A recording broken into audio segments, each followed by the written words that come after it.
کے لائق دوستوں بھائیوں، قرآن پاک کی سورہ التحریم کی آیت نمبر 6 حمد و صلات کے بعد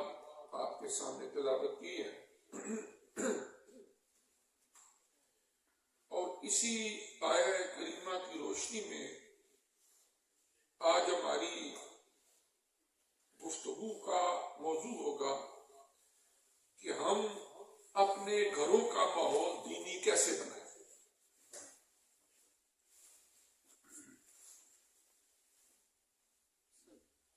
الحمدللہ دین اسلام کی تعلیمات بنیادی طور پر معاشرے کے اصلاح کے لیے ہیں کہ ہر وہ خرابی، ہر وہ کمی، ہر وہ کجی جو معاشرے کے افراد میں یا اجتماعی طور پر پورے قوم میں پائی جاتی ہو، ان کی اصلاح کی جائے۔ اور قرآن پاک میں اللہ کریم نے سورہ التحریم کی تلاوت کردہ آیت میں اہل ایمان کو مخاطب کیا اور فرمایا یا ایھا الذین آمنوا، کہ اے ایمان والو، قوا انفسکم واہلیکم نارا، کہ تم اپنے آپ کو بھی اور اپنے اہل و عیال کو بھی جہنم کی آگ سے بچاؤ۔ اور پھر فرمایا کون سی جہنم کی آگ؟ وقودها الناس والحجارہ، کہ جس کا ایندھن جو ہوگا وہ یہ انسانوں کے وجود ہوگے اور پتھر ہوں گے۔ اس آگ سے اپنے آپ کو اور اپنے اہل خانہ کو بچاؤ۔ یعنی ہر بحیثیت مسلمان ہم میں سے فرد جہاں اس کی کوشش ہوتی ہے یا اس کے نیا خانہ دل میں ایک تصور، ایک خیال ضرور کار فرما ہوتا ہے کہ دنیا کی زندگی فانی ہے، عارضی ہے، میں نے عنقریب ایک وقت اللہ کے حضور پیش ہونا ہے، اور اپنی جہاں پر دنیا کی سہولتوں کے لیے، آسانیوں کے لیے کاوشیں کوشیں کرتا ہے، وہاں پر اس قبر کا، حشر کا، آخرت کا خیال بھی ضرور ہوتا ہے، اور اگر یہ نہ ہو تو ایمان ہی کامل نہیں ہوتا۔ اس لیے کہ قیامت پر، آخرت پر ایمان لانا بھی ہمارے اجزائے ایمان میں سے ایک بنیادی حصہ ہے۔ لیکن قرآن عزیز نے اس بات کو صرف اپنی ذات تک محدود نہیں رکھا کہ ایک آدمی صرف اس کی سوچ اپنے سر کے بالوں سے لے کر پاؤں کے ناخنوں تک ہو کہ مجھے کچھ نہ ہو۔ اچھی بات ہے، لیکن جب انسان ایک رسپانسبل ہے بحیثیت مسلمان، تو پھر صرف یہی بات اس سے نہیں پوچھی جائے گی کہ تو نے اپنے لیے کیا کیا یا کیا نہیں کیا، بلکہ جہاں تک اس کی ذمہ داریوں کا دائرہ ہے وہاں تک اس سے پوچھنی ہوگی۔ بخاری شریف کی حدیث نمبر 893، 893 نمبر حدیث ہے بخاری شریف کی، وہ ایک طویل حدیث ہے، اور اس میں مختلف معاشرے کے افراد کو اپنی انہی ذمہ داریوں کا احساس دلایا گیا۔ اس کا ایک حصہ یہ ہے کہ کلکم راع وکلکم مسئول عن رعیتہ، کہ اے اہل ایمان، تم میں سے ہر ایک بندہ ذمہ دار ہے، رسپانسبل ہے، اور جہاں جہاں تک اس کی ذمہ داریوں کا سرکل ہوگا وہاں وہاں تک اللہ اللہ تعالی کے حضور پیشگی کے وقت اس سے سوال بھی کیا جائے گا، اس سے پوچھا جائے گا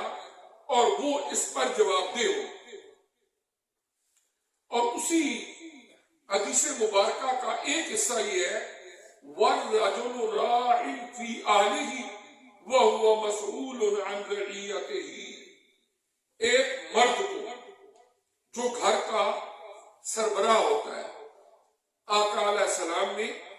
اس گھر کے سربراہ کے بارے میں فرمایا، اور ہر ایک مرد اپنے اہل خانہ کے بارے میں ذمہ دار ہے، وَهُوَ مَسْئُولٌ عَنْ رَعِيَّتِهِ، اور جہاں جہاں تک اس کی رعیت ہے، اس کی ذمہ داری ہے، وہاں وہاں تک اس سے سوال بھی کیا جائے گا۔ یعنی ایک آدمی اگر ایک گھر کی چار دیواری تک اس کی حکومت ہے، اس کی سربراہی ہے، اس کا وہاں حکم چلتا ہے یا بات مانی جاتی ہے، اس کی سربراہی وہاں تک ہے۔ اسی طرح اس سرکل کو آپ بڑھاتے چلے جائیں، جب ایک آدمی کی ذمہ داری پورے ایک ملک کی ہے یا کسی بھی منصب پہ وہ بیٹھا ہے اور وہاں پر اس کی ذمہ داری ہے، تو اللہ تبارک و تعالی کے ہاں اس منصب، اس اختیار کے دائرے کے مطابق اس سے سوال بھی کیا جائے گا۔ یہی وجہ ہے کہ جب ہم حضور علیہ السلام کے سامنے بیٹھ کے تربیت پانے والی ان عظیم المرتبت ہستیوں کا تذکرہ کرتے ہیں، سنتے ہیں، پڑھتے ہیں کہ جنہیں اللہ تعالیٰ نے خلافت کا منصب عطا فرمایا، حکومت عطا فرمائی، جب وہ اس منصب پر بیٹھے تو حضرت سیدنا عمر فاروق رضی اللہ تعالیٰ عنہ راتوں کو اٹھ کے جب لوگ سو رہے ہوتے تھے تو گشت کرتے تھے کہ میری رعایا کے اندر رہنے والا کوئی بندہ بھوکا نہ ہو، پیاسا نہ ہو، کسی تکلیف میں نہ ہو۔ اور حضرت ابوبکر صدیق رضی اللہ تعالیٰ عنہ ایک بوڑھی عورت اس کے لیے سامان اٹھا کے اس کے گھر میں پہنچایا کرتے، اور کبھی اس بات کا احساس بھی نہیں دلایا، بتایا بھی نہیں کہ میں اس وقت خلیفہ وقت ہوں۔ اس کی وجہ یہ تھی کہ یہی وہ احساس ذمہ داری تھی۔ اور حضرت عمر فاروق رضی اللہ تعالیٰ عنہ فرمایا کرتے تھے کہ دریائے فرات کے کنارے اگر ایک کتا بھی ایسا ہے کہ جو بھوکا پیاسا ہے تو کل قیامت کے دن مجھ سے سوال کیا جائے گا، پوچھا جائے گا۔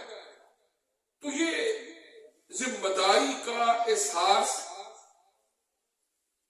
جہاں جہاں تک کسی کی ذمہ داری کی حد ہے، قرآن پاک نے بھی اس کو بیان فرمایا کہ یا ایھا الذین آمنوا قوا انفسکم وآہلیکم نارا، کہ اے ایمان والو اپنے آپ کو بھی، اپنے اہل و عیال کو بھی جہنم کی آگ سے بچا لو، وہ جہنم کی آگ جس کا ایندھن انسان ہے اور پتھر۔ اور پھر حضور علیہ الصلوۃ والسلام نے بھی اسی طرف ہمیں تلقین فرمائی۔ اور جب ہم قرآن پاک کی تلاوت کرتے ہیں، اللہ تعالیٰ کے وہ اولو العزم پیغمبر جنہیں اللہ کریم نے یہ منصب عطا فرمایا کہ ان کے سر کے اوپر نبوت کا، اور کچھ وہ ہے جن کے سر پہ رسالت کا تاج سجایا، ان کا فیملی وائز کردار جب ہم پڑھتے ہیں قرآن پاک میں، مثال کے طور پر یہ اللہ کی بارگاہ کے مقبول بندے کہ جنہیں اللہ نے ازل سے چن لیا کہ تم نے نبوت کا اور رسالت کا فریضہ اس زمین پہ جا کے سر انجام دینا ہے۔ تو حضرت ابراہیم علیہ السلام ان کا ایک ارشاد گرامی ہے، سورہ البقرہ آیت 132 قرآن پاک کی سورہ البقرہ کی 132 نمبر آیت میں فرمایا گیا وَوَصَّى بِهَا إِبْرَاهِيمُ بَنِيهِ وَيَعْقُوبُ، اور حضرت ابراہیم علیہ السلام اور حضرت سیدنا یعقوب علیہ السلام نے صحیح دین پر کاربند رہنے کی نصیحت اپنے بیٹوں کو کی، یعنی حضرت ابراہیم علیہ السلام اور ان کے پوتے جو حضرت اسحاق علیہ السلام کے بیٹے ہیں حضرت یعقوب علیہ السلام، دونوں کا ذکر اس آیت میں فرمایا گیا کہ وہ اپنی اولادوں کو دین حق پر، توحید پر، رسالت پر، عقیدہ آخرت پر قائم رہنے کی تلقین اپنے بیٹوں کو، اپنی اولادوں کو فرمایا کرتے تھے۔ پھر اس کے بعد جو اللہ تعالیٰ نے قرآن پاک میں حضرت سیدنا ابراہیم علیہ السلام کے پیارے بیٹے حضرت سیدنا اسماعیل علیہ السلام، جن کی قربانی کا قرآن میں مشہور قصہ ہے اور جس کی بنا پر ہم قربانی کرتے ہیں، عید الاضحیٰ مناتے ہیں، وہ حضرت سیدنا اسماعیل علیہ السلام، ان کا اللہ کریم نے ایک کردار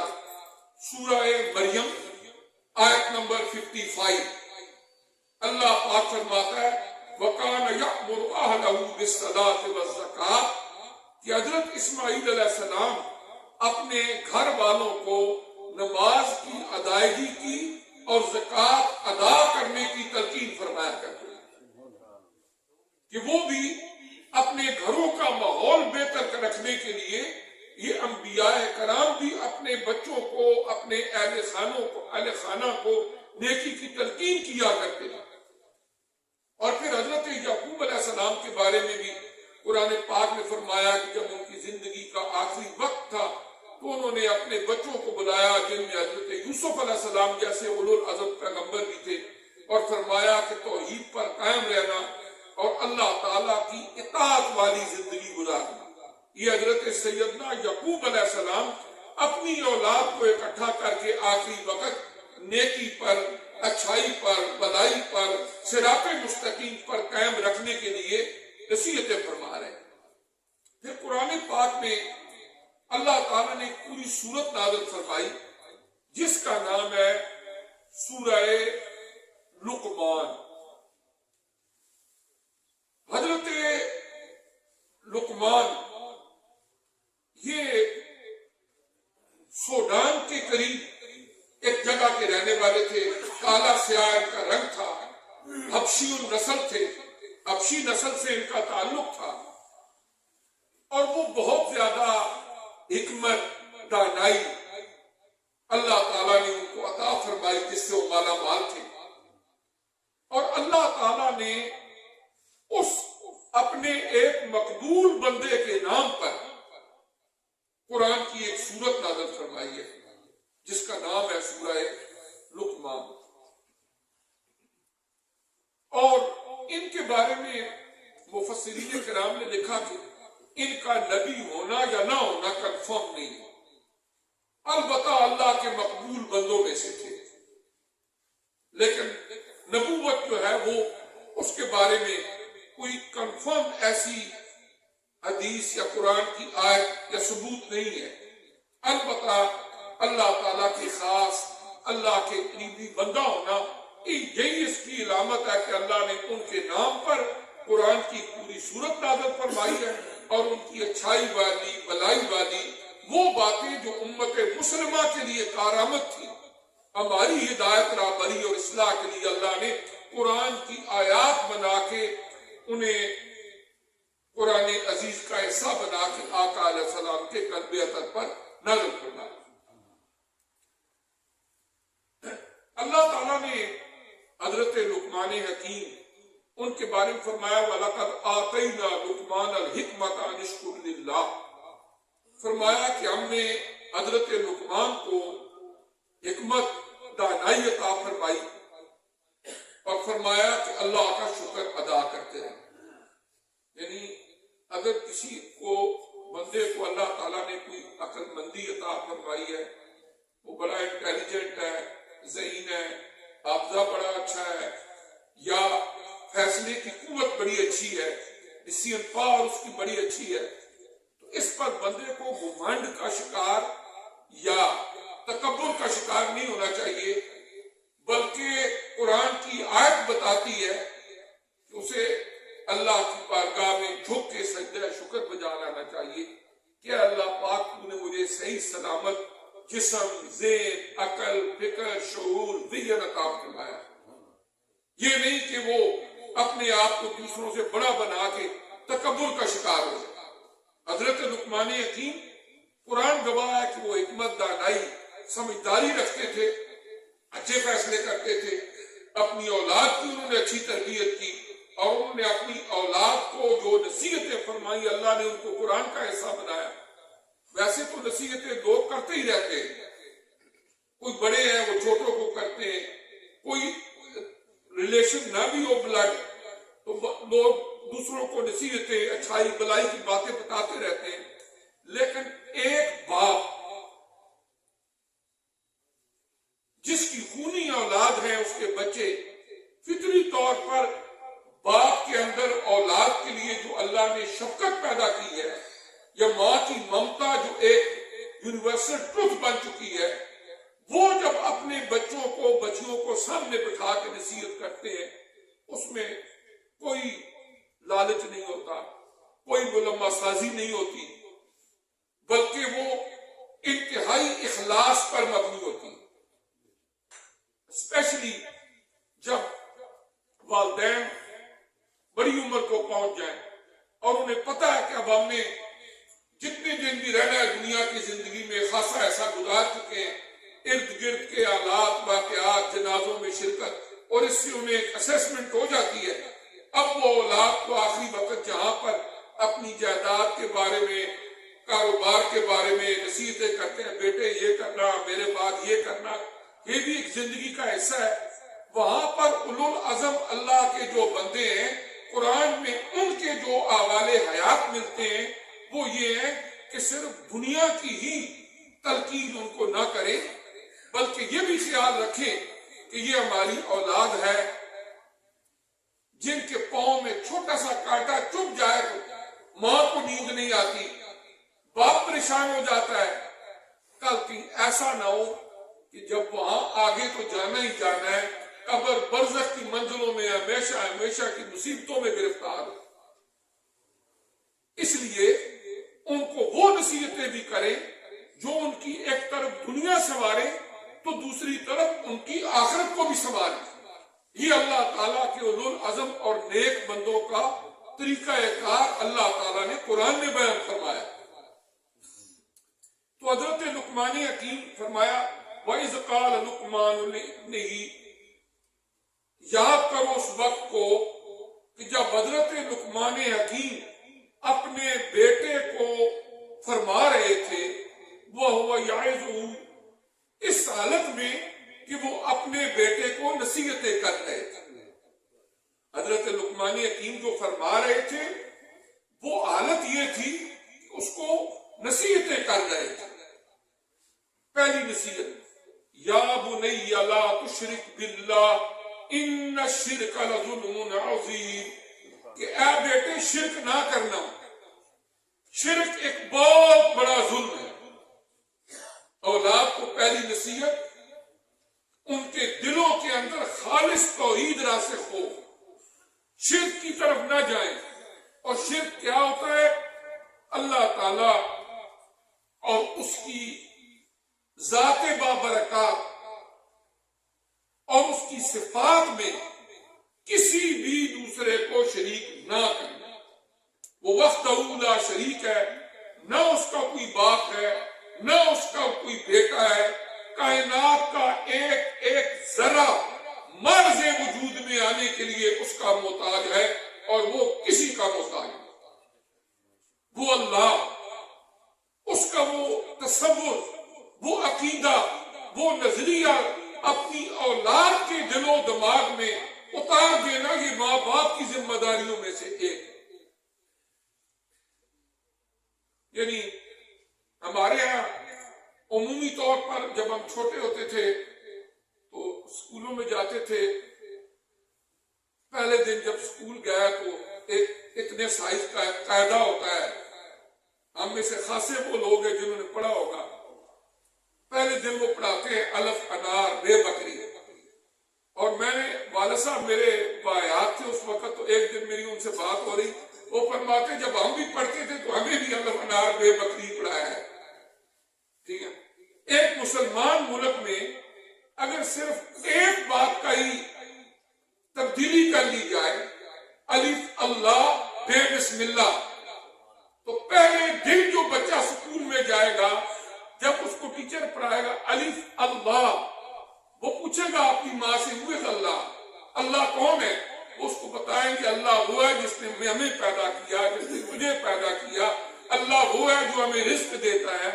تو پہلے دن جب وہ اسکول میں جائے گا اس کا عقیدہ توحید مضبوط ہو جائے گا. ساری زندگی الف انار بے بکری پڑھنے کی بجائے الف اللہ بے بسم اللہ کی تبدیلی سے حضرت لقمان حکیم جو فرما رہے ہیں اپنے بیٹے کو، اے بیٹے شرک میں مبتلا نہ ہونا، اس لیے شرک بہت بڑا ظلم ہے، اس عقیدے کو راسخ کر دیا جائے چھوٹے چھوٹے بچوں کے ذہن کی کوری پلیٹ پر، جہاں پر ابھی کچھ لکھا نہیں ہوتا وہاں پر اللہ کا نام جو ہے، پھر وہ جتنی دیر الف اللہ کرتے رہیں گے. یہ اللہ کے نام کی اپنی برکت ہے. کوئی بندہ ویسے بھی اللہ اللہ کرنا شروع کر دے تو اس کے اندر ایک تبدیلی آنی شروع ہو جاتی. تو بات کیا ہے؟ انہوں نے فرمایا ان الشرک لظلم عظیم، بے شک جو شرک ہے نا یہ بہت بڑا ظلم ہے. اچھا، ظلم کی تعریف کیا ہوتی ہے؟ عربک لینگویج میں عمومی طور پر ہم ظلم سمجھتے ہیں، انڈرسٹینڈ کرتے ہیں، لیکن ڈکشنری کی میں بات کر رہا ہوں. زیادتی کو ظلم کہتے ہیں، لیکن عربی ڈکشنری میں اس کا معنی ہوتا ہے وضع الشیء علی غیر محلہ، کہ ایک چیز کو جو اس کا محل ہے اس پہ نہ رکھا جائے، دوسری جگہ رکھ دیا جائے. مثال کے طور پر ہم نے سر پہ پگڑی یا ٹوپی پہنی ہے، پاؤں میں جرابیں پہنی ہیں، شوز پہنتے ہیں. ایک بندہ خدا نہ خواستہ اور ٹوپی کو پاؤں کے نیچے رکھ لے، جوتیوں کو اٹھا کے سر پہ رکھ لے، یہ ظلم کہلائے گا. اس لیے کہ یہ وضع الشیء علی غیر محلہ ہی ہے، کہ جس چیز کا جو محل تھا اس نے وہاں نہیں رکھا. اب یہ ہے ہماری ناک کی ہڈی اور یہ ہے ہماری جبین ناس، اس کا محل کیا ہے؟ اصل وہ یہ ہے کہ یہ اللہ وحدہ لا شریک کی بارگاہ میں جھکے. اگر یہ کسی بندے کے سامنے جھک گئی، کسی قبر کے سامنے جھک گئی، کسی پتھر کی مورتی کے سامنے جھک گئی، اگر عقیدہ عبادت کا ہے تو یہ شرک عظیم کہلائے گا، اور اگر جہالت کی وجہ سے کیا ہے تو وہ بھی کم از کم بہت بڑا گناہ کبیرہ کہلائے گا. لیکن اگر عبادت کی غرض سے اس جبین کو کسی کے سامنے جھکایا تو وہ شرک کے زمرے میں آئے گا. اس لیے کہ وضع الشیء علی غیر محلہ ہی، کہ اس پیشانی کا مقام کہیں اور تھا جھکانے کا، ہم نے کہیں اور جھکا دیا. اس لیے فرمایا ان الشرک لظلم عظیم، کہ بے شک شرک ایک بہت بڑا ظلم ہے. اس کے بعد اللہ تعالیٰ نے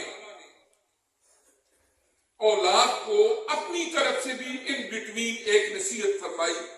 فرمایا وَوَصَّيْنَا الْإِنسَانَ بِوَالِدَيْهِ، ہم نے انسان کو اپنے والدین کے حوالے سے نصیحت فرمائی. حَمَلَتْهُ أُمُّهُ وَهْنًا عَلَى وَهْنٍ، اس کی ماں وہ ہے جس نے تکلیف پر تکلیف برداشت کر کے حمل میں اس کو اٹھائے رکھا. وَفِصَالُهُ فِي عَامَيْنِ، اور 2 سال تک ماں نے اس کو دودھ پلایا. انشکر لی وَلِوَالِدَيْکَ، اور ہم نے انسان کو یہ تلقین کی کہ اے بندے ہمارا بھی شکر ادا کر، یعنی اللہ کا، اور اپنے والدین کا بھی شکر ادا کر. الی المصیر، بے شک لوٹ کے آنا ہماری طرف ہی ہے. یعنی اللہ تعالیٰ نے جہاں پر حضرت لقمان حکیم کی نصیحتیں اپنے بیٹے کو فرما رہے تھے، ان کا ذکر فرما رہے ہیں، وہاں پر ایک بات یہ بھی بیان فرمائی کہ کہ ہم نے قرآن پاک کے اندر مختلف مقامات پر انسان کو یہ نصیحت کی ہے کہ اے انسان، تو اپنے والدین کا فرما بردار رہ. اور یہ قرآن پاک کے اندر اللہ تبارک و تعالیٰ نے 5 مقامات ایسے ہیں کہ جہاں پر اللہ تعالیٰ نے جہاں اپنی اطاعت کا حکم دیا، وہاں پر ہمیں یہ بھی حکم دیا کہ اپنے والدین کی بھی اطاعت کرو. سورہ البقرہ کی آیت نمبر 83 میں، سورہ النساء کی آیت نمبر 36 میں،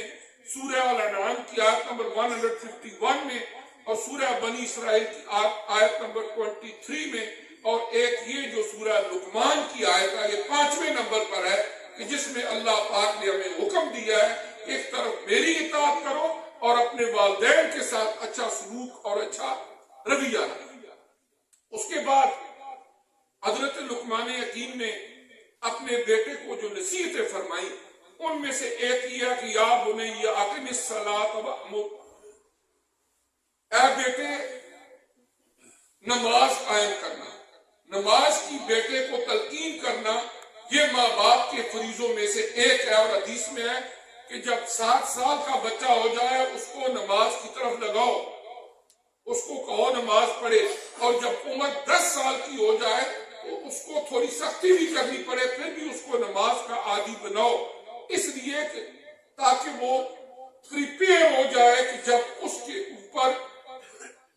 لازم اور فرض ہو جائے نماز کی ادائیگی، وہ مکلف ہو جائے، اس وقت وہ نماز کا پابند بن چکا ہو. یہ اس کے لیے اس وقت کے لیے پریپریشن ہے، وہ تیار ہو جائے، جب بالغ ہو تو اس وقت تک وہ نمازی بن چکا ہو. یہ نبی کریم علیہ الصلوۃ والسلام کی احادیث مبارکہ ہے. اس طرح یہ ہے کہ آج کا ہمارا یہ موضوع کہ ہم اپنے گھروں کا ماحول دینی کیسے بنائیں. اللہ تعالیٰ کے اولو العزم پیغمبروں کے واقعات قرآن پاک سے آپ کو سنائیں کہ وہ بھی اپنی اولادوں کو بھلائی کی، اچھائی کی، نماز کی پابندی کی، زکوٰۃ کی ادائیگی کی، نیکی کے رستے پر چلنے کی، عقیدہ توحید کو راسخ کرنے کی تلقین فرماتے رہے. تو لہذا یہ ہے کہ بچے جس طرح کا ان کو ماحول معاشرہ ملتا ہے وہ ایسے ہی ڈھل جاتے ہیں. اور گھر ایک ایسی جگہ ہے کہ جو گھر کا سربراہ ہے وہاں پر اسی کا ہی اختیار ہوتا ہے. اگر کسی ملک کا پرائم منسٹر بھی اس گھر میں آنا چاہے تو نوکر کے اندر آئے گا. اندر آپ نماز پڑھے، تہجد پڑھے، نیکی کریں، برائی سے بچے، کوئی آپ کو روکنے والا نہیں. باقی چیزوں کے معاملے میں ہم ماحول، معاشرہ، دیگر چیزیں کسی پر انگلی اٹھا سکتے ہیں، کہہ سکتے ہیں یہ اس کی وجہ سے ہی ہوا، لیکن گھر کا ماحول اچھا بنانا یا خراب کرنا یہ آپ کی اور میری ذمہ داری ہے. اور اللہ تعالیٰ نے قرآن پاک میں جہاں پر اپنی ذاتی زندگی کے اندر ہمیں نیک بننے اور آخرت کی تیاری کرنے کا حکم دیا ہے، وہاں پر ہماری ذمہ داری یہ بھی لگائی ہے کہ یا ایھا الذین آمنوا قوا انفسکم واہلیکم نارا،